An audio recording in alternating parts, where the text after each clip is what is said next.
What's up, everyone? Welcome to Program Your Remote. Today I'm going to show you how to open your Ford Explorer if your smart key dies.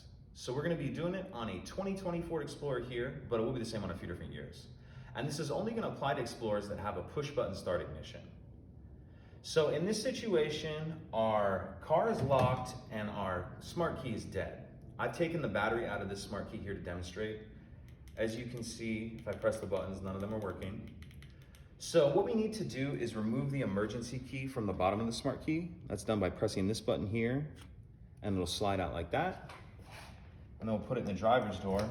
But before we do this, I just want you to be aware that after we open the door, we're gonna have 10 seconds before the alarm starts going off on the vehicle.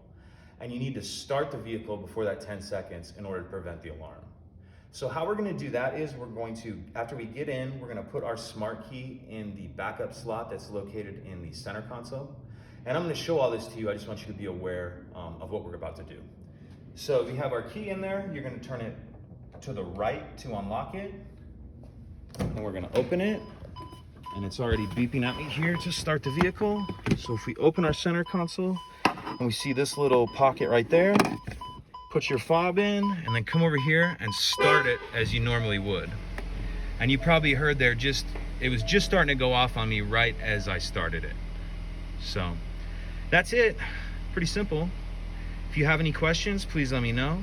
If you could take a second to like and subscribe, it helps us out and I'd appreciate it. Thank you.